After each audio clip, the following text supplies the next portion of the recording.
In 2014, 8-year-old Relisha Rudd vanished from a homeless shelter in Washington, D.C. But it wasn't until weeks later that anyone realized she was missing. What followed was a heartbreaking investigation into the cracks of a system that failed her, again and again. On March 1, 2014, 8-year-old Relisha Rudd was last seen at a Washington, D.C. homeless shelter where she lived with her mother and 3 younger brothers. But it would be over 2 weeks before anyone reported her missing. By the time authorities realized she was gone, the trail had already gone cold. Relisha was a second grader attending Payne Elementary School. She was known to be friendly, shy, and always smiling. Her teachers described her as polite, well-liked, and eager to learn despite the instability at home. But beginning in February 2014, she started missing school, and then the absences became longer. Days stretched into weeks. No one saw her again. What's perhaps most chilling is that the school received multiple excuses from Relisha's family for her absences. Notes and calls were made explaining that she was sick, that she was under the care of a Dr. Tatum. The staff assumed she was being treated for a medical condition. But there was no Dr. Tatum on file, and there never had been. In truth, the man being referred to was Khalil Tatum, a 51-year-old janitor at the D.C. General Shelter, the very place where Relisha and her family had been staying. Tatum wasn't a doctor. He was a maintenance worker with a criminal record, and for reasons that remain murky, he had become extremely close to Relisha and her mother, Shomika Young. He was often seen buying Relisha gifts, taking her out on trips, and spending time with the family. Some reports say he was grooming her. Others say Shomika allowed the relationship out of desperation. Either way, it raised red flags that no one acted on.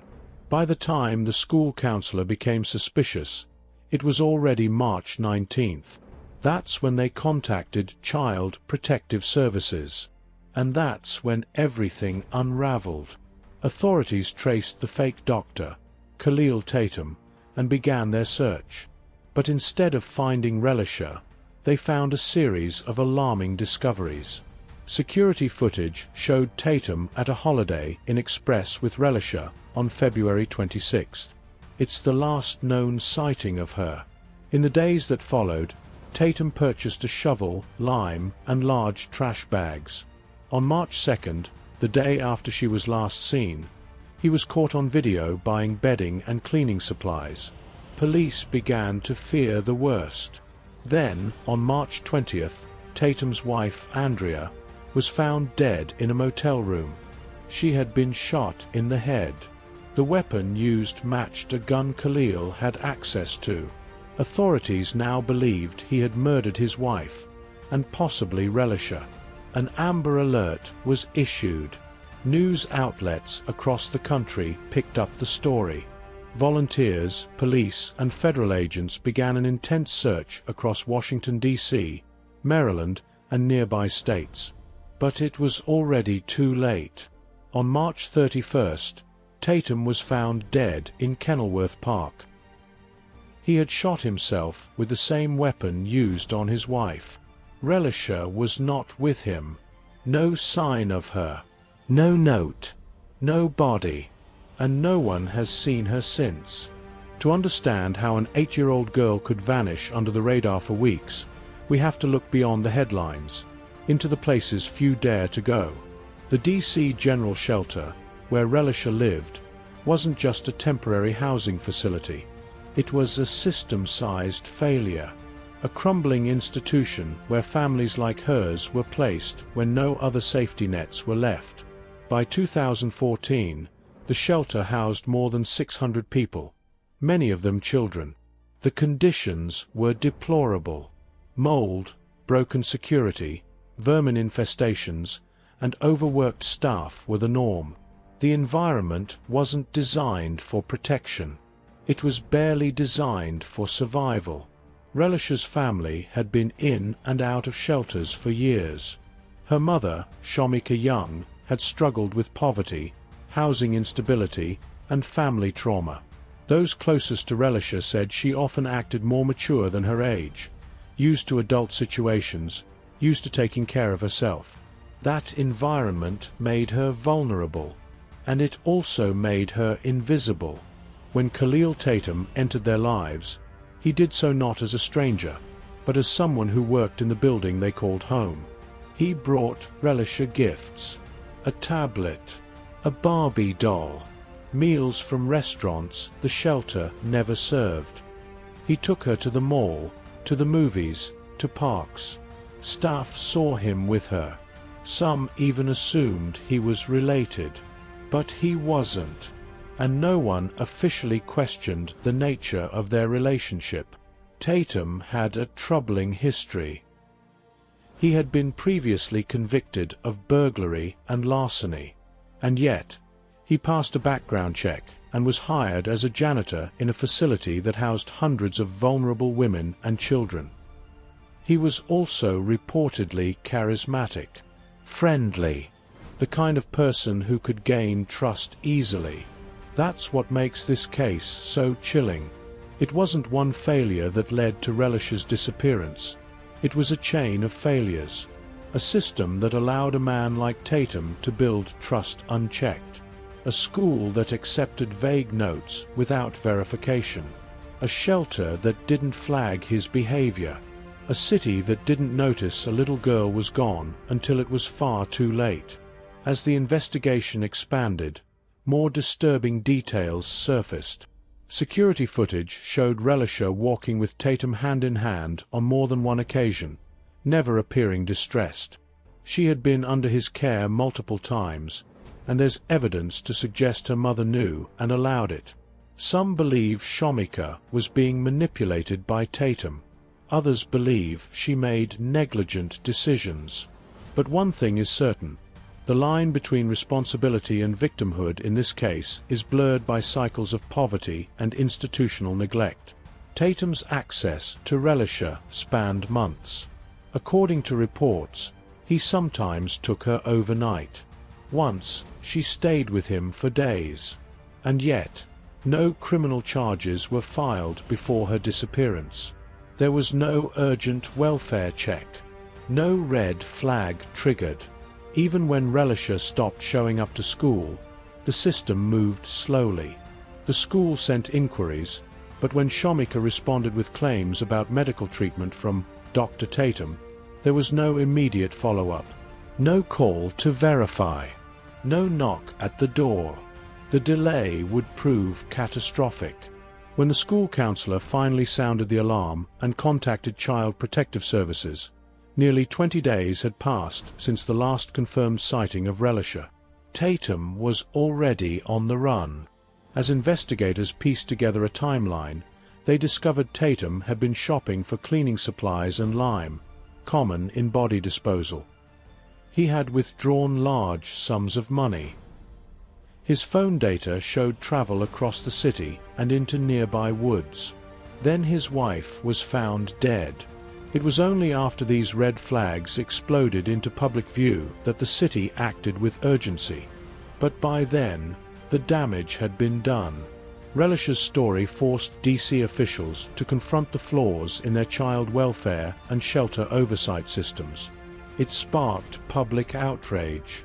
News outlets questioned how so many missed signs. Investigative journalists exposed layers of neglect and bureaucratic indifference. Task forces were proposed. Oversight increased. But none of it brought Relisha back. The most heartbreaking truth remains. She didn't slip through one crack. She fell through all of them. Once authorities realized that Relisha Rudd was missing, the search launched into overdrive. But time was not on their side. By March 20, 2014, nearly 3 weeks after she was last seen, Khalil Tatum had already vanished, and whatever clues might have existed were buried under days of lost opportunity. The public now knew what investigators feared, that a man with a history of violence had been alone with a vulnerable child. An Amber Alert went out. Press conferences followed. Volunteers flooded the streets. Police scoured surveillance footage, interviewed shelter staff, and retraced every step Tatum and Relisha had taken. The final confirmed sighting of Relisha came from security cameras at a Holiday Inn in northeast D.C., taken on February 26. She was seen walking behind Tatum. In the footage, she looked calm, maybe tired. There were no signs of distress. But what happened after that night remains a mystery. Police found no evidence that she ever checked out of the hotel with him. There was no footage of her leaving. Tatum, however, was seen coming and going multiple times over the next 2 days. The implication was chilling. In a landfill search that lasted weeks, investigators looked for anything: items of clothing, bedding, a body. But they found nothing. Tatum's car was recovered, and forensic teams examined it thoroughly. Again, no physical evidence was found that could confirm Relisha had been in the vehicle after February. The only concrete development came with the discovery of Tatum's wife's body. Andrea Tatum was found in a motel room, shot execution style. Police now had a murder scene, a murder weapon, and a suspect on the run. Then, on March 31st, Khalil Tatum's body was found in Kenilworth Park. He had died from a self-inflicted gunshot wound. Relisha was not with him. There was no letter, no explanation, and no clue as to where she might be. The park, a sprawling patch of wooded area along the Anacostia River, became the epicenter of the search. It was near where Tatum had worked. It was familiar territory. Law enforcement searched the area extensively, but again, they came up empty. It was a devastating blow. With the prime suspect dead and no new leads, the investigation stalled. Police and FBI agents reviewed digital data from Tatum's phone and bank accounts. They interviewed anyone who had contact with him in the days before his death. The timeline remained murky. No one could place Relisha beyond February 26th. Public interest in the case exploded. National media outlets ran profiles. Community leaders held rallies. Flyers with Relisha's photo went up across the city. The image of her smiling face, with her bright eyes and playful hair beads, became a haunting symbol. But with every passing week, hope dimmed. Despite extensive searches of wooded areas, abandoned properties, and construction sites across D.C. and neighboring Maryland, no trace of Relisha was ever found. For investigators, the question became not just where Relisha went, but what happened in those lost 18 days between February 26th and March 15th. Theories ranged from murder to trafficking to a botched escape plan gone wrong. But with no body, no eyewitnesses, and no digital trail, the truth remained just out of reach. The case, officially still open, turned cold in the most frustrating way. Leads came in, but none were verified. Sightings were reported, but none confirmed. Psychics called with visions. Tipsters claimed knowledge. All were dead ends. Eventually, the media attention faded. But the pain didn't. For Relisha's family, divided by grief, trauma, and public scrutiny, the unanswered questions only deepened. Shomika Young, her mother, gave interviews, but often seemed guarded. Critics accused her of negligence. Defenders pointed to a life shaped by systemic hardship. The community began to shift its focus from blame to change. Child welfare organizations cited Relisha's case as an example of what happens when multiple agencies fail to communicate. Reforms were proposed to improve background checks, enhance interagency alerts, and monitor school attendance more aggressively. But the core question remained: how does an 8-year-old girl disappear from within a shelter, under the watch of the city, without a trace? The longer she remained missing, the more symbolic her story became, not just of one child's disappearance, but of an entire system's collapse. To this day, detectives hold out hope. Occasionally, new leads emerge. Each is pursued with care, but none have cracked the case. Relisha's name still appears on missing children registries. Her image has been age-progressed.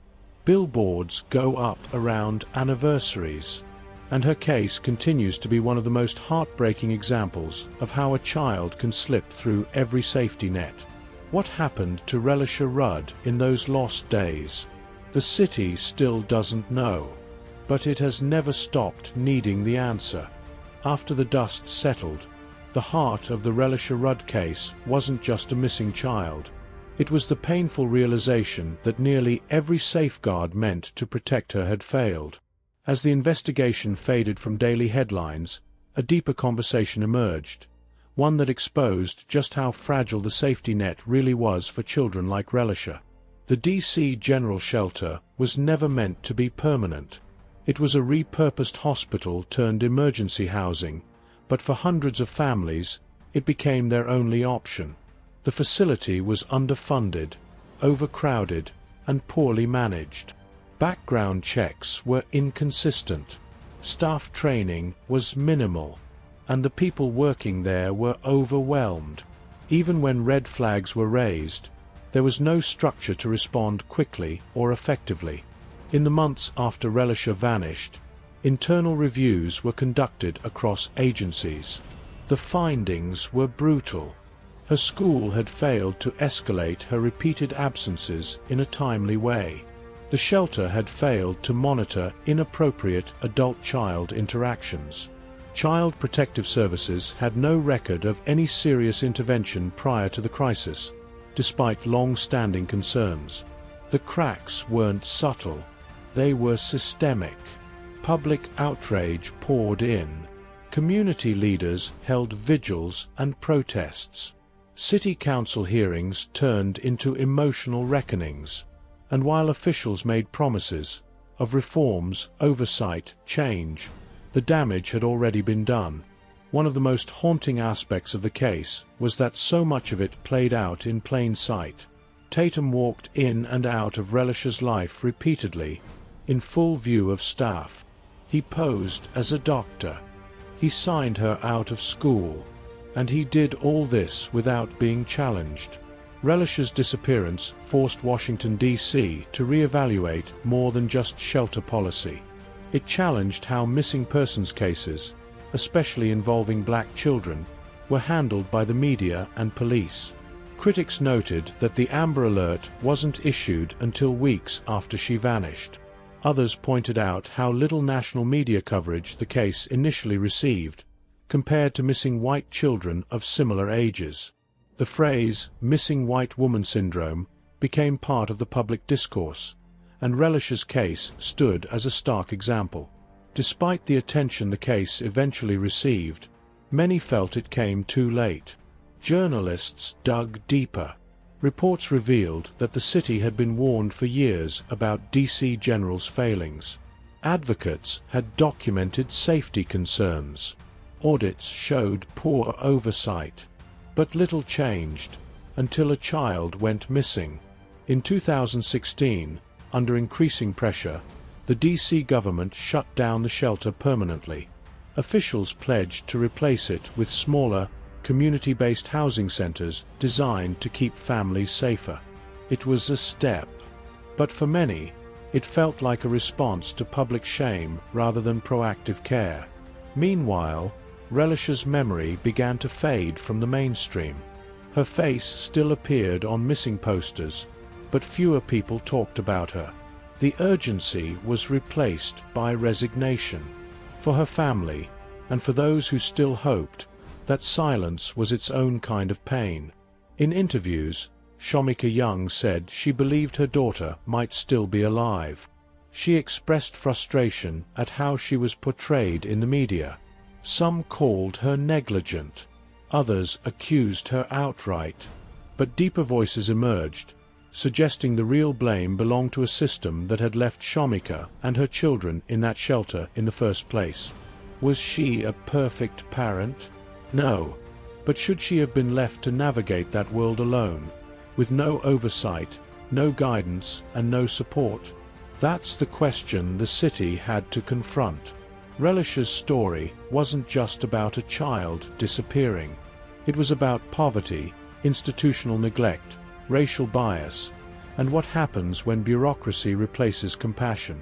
In the end, every broken policy, every missed report, every delayed call added up to a single, devastating reality. Relisha Rudd didn't stand a chance. And still, somewhere out there, her story isn't finished.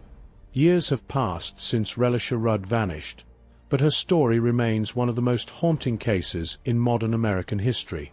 Not only because she disappeared, but because of what her disappearance revealed about the cracks in our systems and the silence that followed. Her name no longer dominates headlines. The urgency has faded, but her face still lingers, on age-progressed posters, in true crime documentaries, and on the lips of those who refuse to forget. She has become more than a missing child. She is now a symbol of neglect, of injustice, and of all the children who remain invisible until it's too late. Despite years of investigation, there have been no arrests, no physical evidence, no confirmed sightings. Detectives assigned to the case have changed over time, but each one carries the weight of her file. Each one echoes the same question: how can a child vanish from within a government-run shelter in the nation's capital and leave no trace? The FBI continues to offer a reward for information. Public service campaigns are relaunched near anniversaries. Yet every lead, every sighting, every theory ends the same way, without answers. But that doesn't mean people have stopped searching. Community advocates and organizers have made it a mission to keep Relisha's name alive. Marches are held, memorials built, art projects launched in her honor. At Payne Elementary, where she once studied, her former teachers still speak about her spark, her potential, and the ache of her absence. True crime communities have revisited the case over and over. Some dig into timelines, dissect phone records, or speculate about possible cover-ups. Others try to raise awareness through storytelling, keeping her story in the public eye so that it's never allowed to fade. Her family remains fractured. Her mother, Shomika, has largely withdrawn from the public spotlight. Her younger brothers are older now, growing up without the sister they once laughed with in crowded shelter hallways. In interviews, Shomika has expressed hope, frustration, and grief, often all at once. She says she believes Relisha may still be out there. Some do too. A few investigators theorize that if Relisha was trafficked, there may be a sliver of hope, that she may have been taken across state lines, that she could be living under a different name. But these hopes are hard to hold without evidence. Others believe the truth is darker, that Khalil Tatum may have killed her and concealed her body before taking his own life, that she is gone, and no one will ever know where. Yet in that void of certainty, people have built something powerful, a commitment to remembrance. Relisha's name now appears in conversations about reform. Her case is taught in social work programs and child advocacy courses. It has influenced legislation aimed at improving shelter conditions and school reporting systems. And it continues to raise awareness about how poverty and systemic failure can make a child invisible. Her story is not one of a perfect victim. It's not wrapped in comforting conclusions. It's raw. It's uncomfortable. And that's exactly why it matters. In cities across the U.S., there are children like Relisha, living on the margins, slipping through bureaucratic cracks, growing up in systems that don't always see them. Her case reminds us that justice doesn't start with courtroom verdicts.